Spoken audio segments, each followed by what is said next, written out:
and thank you so much for your leadership. Senator Booker. Thank you, Mr. Chairman. Mr. Patel, I want to start off where we left off last time. I asked you whether you had any knowledge or discussions about removing FBI officials and installing political personnel before you were confirmed to that position. And I wonder, did you then understand or have conversations with the White House about the intentions to do so? Before I was confirmed? Yes, sir.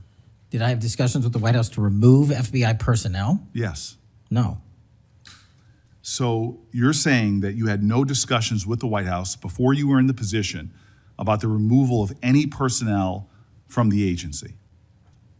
As I was preparing for my confirmation hearing, I had numerous discussions involving the type of people that would be employed, and that those that were failing to meet the mark at the FBI would no longer be employed if I were confirmed. And I'm assuming that mark had to do with loyalty to the Trump administration. No, you're wrong. Okay.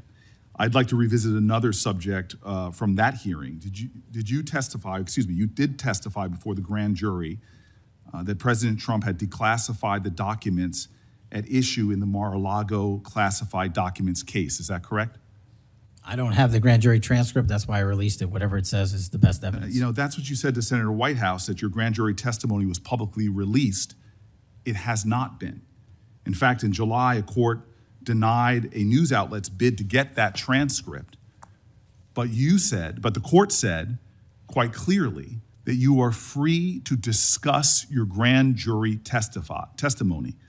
So I ask you again, did you testify before the grand jury that President Trump declassified the documents at issue in the Mar-a-Lago classified document case? And that is why I took your invitation to work with the department and the court to have that transcript released. And the transcript is the best evidence of what I said then. So you're saying right now this committee can have access to what you said before the grand jury? To whatever was released. Under my understanding, Senator, that the Department of Justice You and I both understand the law. Let me finish.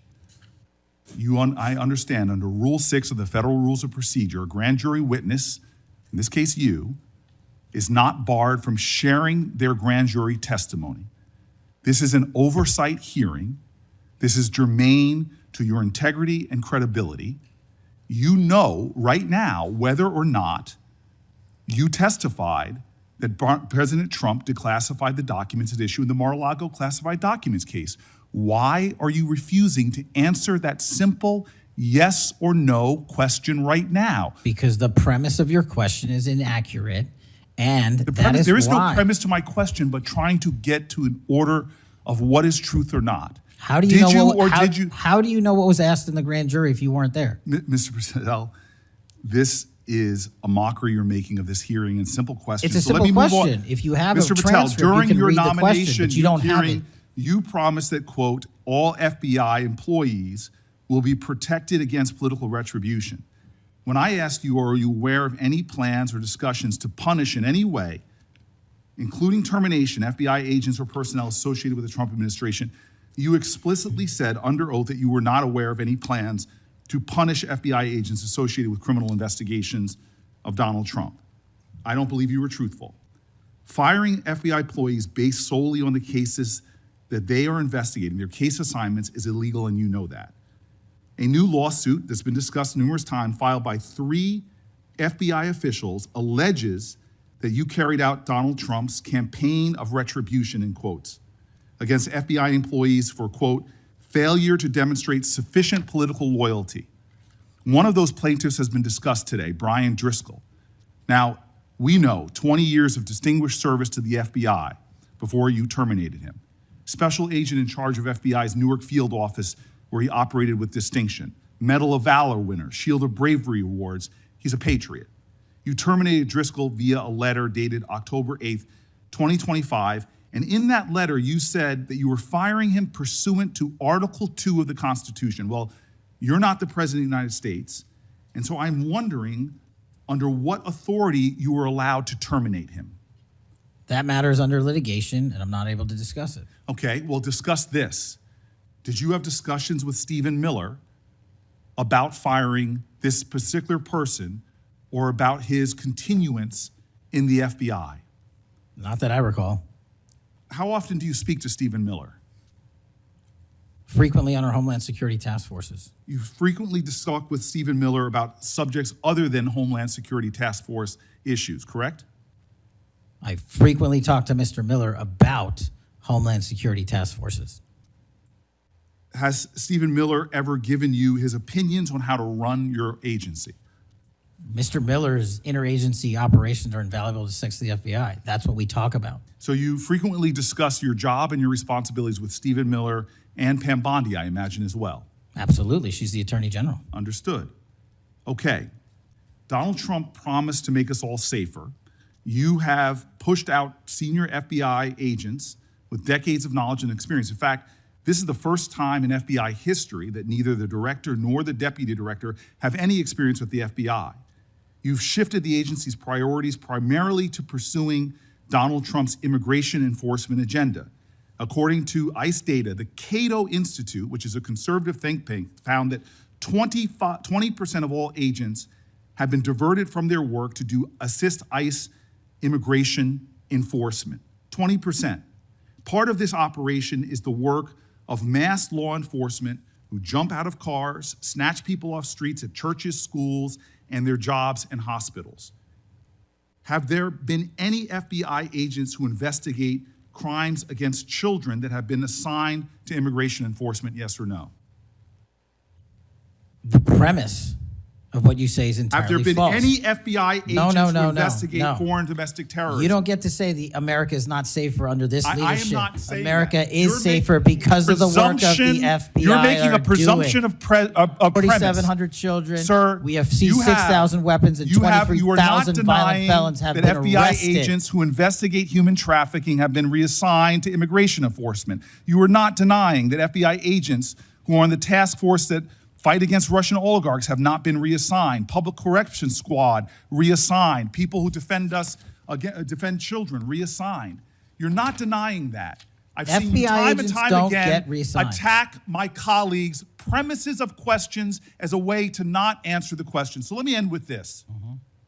I believe you have made our country weaker and less safe.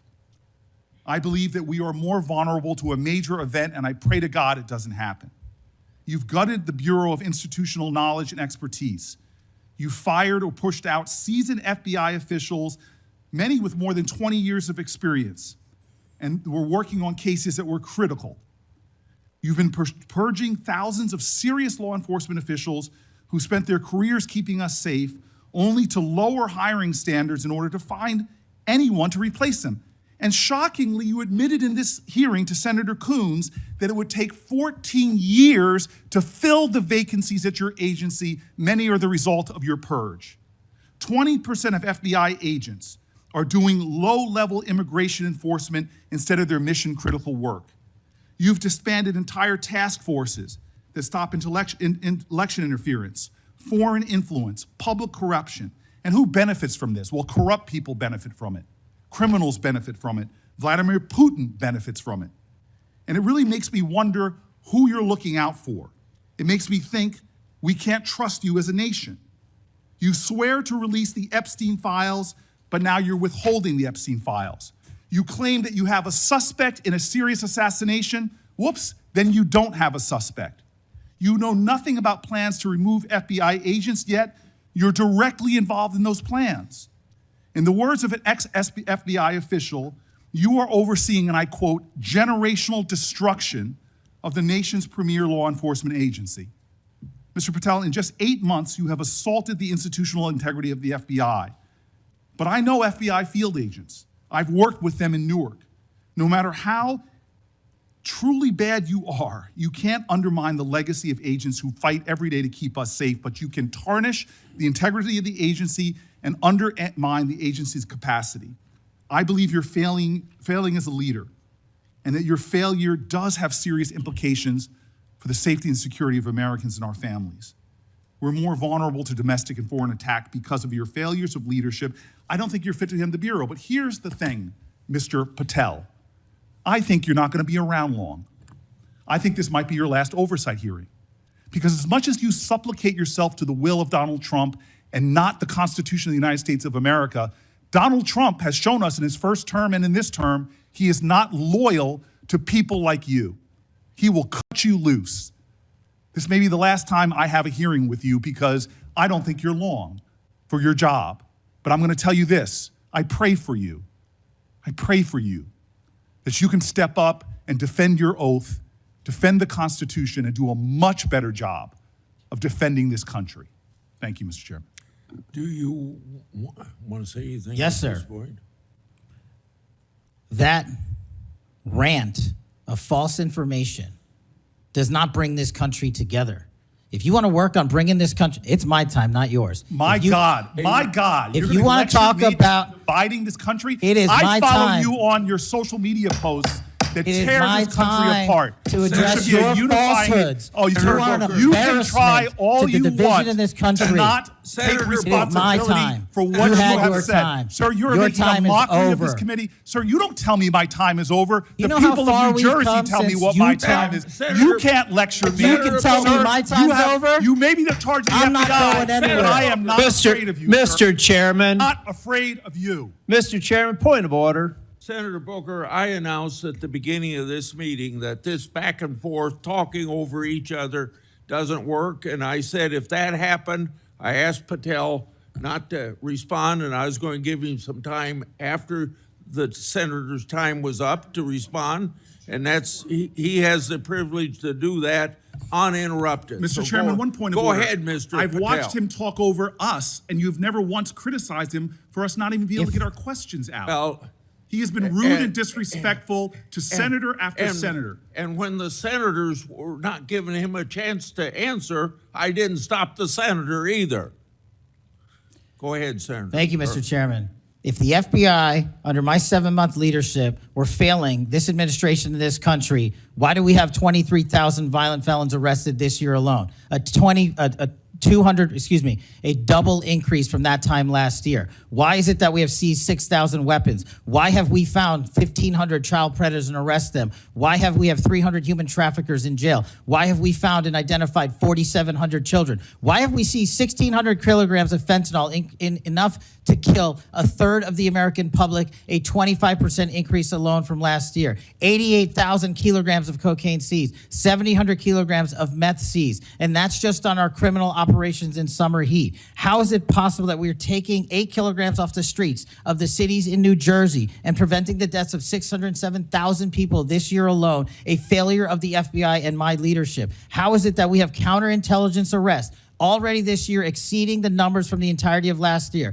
33% increase in PRC, 83% in Russia, 60% in the CI space as it relates to Iran, and we haven't even talked about CT, the southern border, the northern border. Before Senator Cruz, I kind of feel like a broken